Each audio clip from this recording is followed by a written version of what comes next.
Oi gente, tudo bem? Eu sou a Camila e seja muito bem-vindo ao meu canal. Recentemente eu finalizei um projeto que eu tinha começado há muito tempo aqui no canal e que ficou muito tempo parado também. E aí agora em 2025 eu peguei para finalizá-lo e esse é o projeto Leitura da Década. Esse é um projeto onde eu escolhi uma década específica, neste caso foi a década de 1900, e eu li um livro que foi publicado para cada ano dessa década, todos em ordem cronológica. Então eu li os livros que foram publicados entre 1900 até 1909. Como eu escolhi essa década? Eu simplesmente escolhi. Não teve ali um motivo específico, mas eu escolhi essa década e foi um projeto muito gostoso de ser feito. Eu descobri grandes obras, grandes autores, peguei alguns livros ali que eu também tinha muita vontade de ler, já fazia um tempo que por algum motivo eles iam ficando para depois, então foi um projeto que eu realmente gostei demais de fazer. E hoje eu vim aqui bater um papo com vocês, esse vídeo é mais um bate-papo sobre esse comecinho ali do século XX, essa primeira década, e como os acontecimentos do mundo influenciaram na literatura e como que isso refletiu nas obras que eu acabei lendo neste projeto. Eu quero muito fazer alguns apontamentos com vocês, fazer alguns comentários e no final desse vídeo eu vou decidir uma nova década para começar um projeto novamente. Gente, o início de um século é sempre uma novidade. E a virada do século XIX para o século XX foi uma virada ali que trazia muitas mudanças, muitas inovações. Pensando no mundo, nós tínhamos então a consolidação da segunda revolução industrial. Além disso, o mundo estava ali tomado por novas modernidades, novos avanços tecnológicos. A gente tinha novos avanços na mobilidade, então avanços na aviação. Foi quando Santos Dumont fez ali o primeiro voo de um avião na Torre de Eiffel de Paris. A gente também teve ali muitos automóveis que estavam chegando e estavam ficando cada vez mais populares. Muito se percebe dessa mudança, dessas modernidades no livro A Cidade e as Serras, do Eça de Queiroz, que foi publicado em 1901. Também chegava ao fim a Era Vitoriana, com a morte da Rainha Vitória, no ano também de 1901. O mundo começava a se conectar com o primeiro sinal de rádio. Em 1903, Marie Curie ganhava o Nobel de Física. Pensando ali também num momento muito importante que aconteceu nessa época, foi o Domingo Sangrento, que aconteceu em 1905 na Rússia, que foi um dos principais acontecimentos que culminou ali no fim da Era Romanov, na Revolução Russa. O medo de grupos anarquistas rondava a Europa e a gente vê muito isso representado no livro O Homem que Era Quinta-feira, do Chesterton,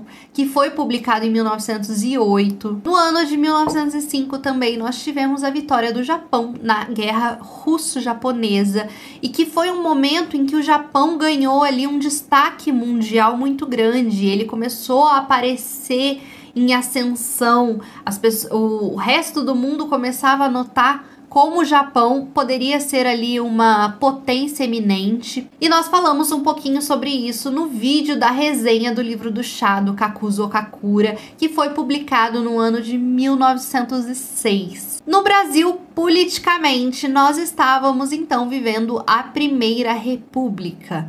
A gente também pode dizer que era muito recente o fim da escravidão no país, que tinha finalizado em 1888. Além da gente ter no Brasil um domínio muito grande de latifundiários, a gente também tinha o exército e a burguesia como grandes influentes no país. Houve um aumento muito grande da urbanização, da migração do rural para o urbano, e a gente vê um pouco disso representado no Recordações do Escrivão Isaías Caminha, do Lima Barreto, que foi publicado em 1909.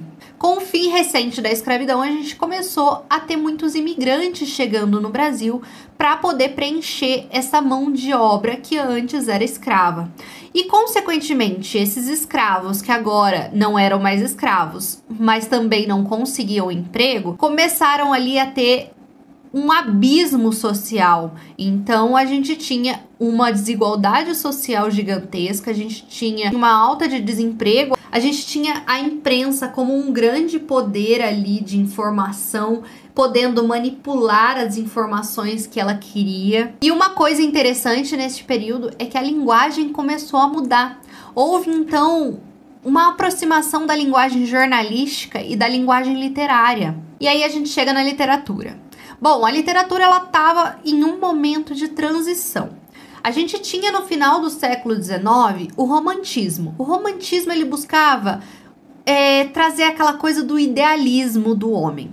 E aí depois do romantismo vem o realismo, que já vai trazer ali em contrapartida uma crítica ao egoísmo do homem, uma crítica social à elite e ao mesmo tempo a gente está num período em que do realismo nós estamos migrando para o modernismo. Então essa é uma época de muita transição.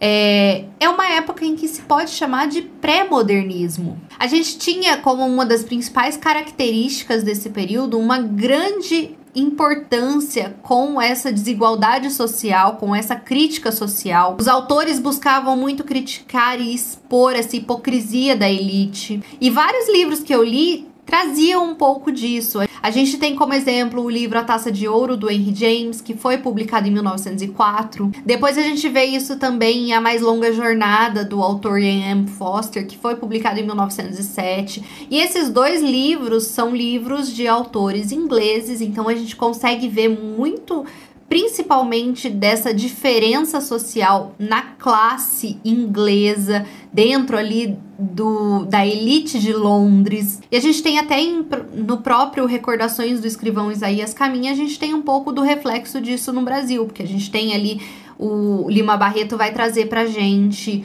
uma bela crítica, né, à desigualdade social, ao racismo que estava impregnado no país. E então esse é um momento em que a gente vê muito essa transição de duas escolas literárias e muitas obras que refletiam este estilo literário, tanto no Brasil como no mundo. Gente, esse é um projeto em que eu amei fazer.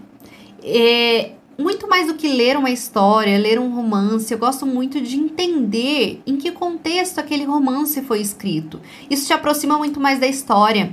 E eu tive muitas boas surpresas. Talvez do livro que eu tenha menos gostado e que talvez não tenha funcionado muito bem pra mim, tenha sido A Taça de Ouro, do Henry James, que eu acho que, dentre este projeto, foi o livro que eu menos gostei.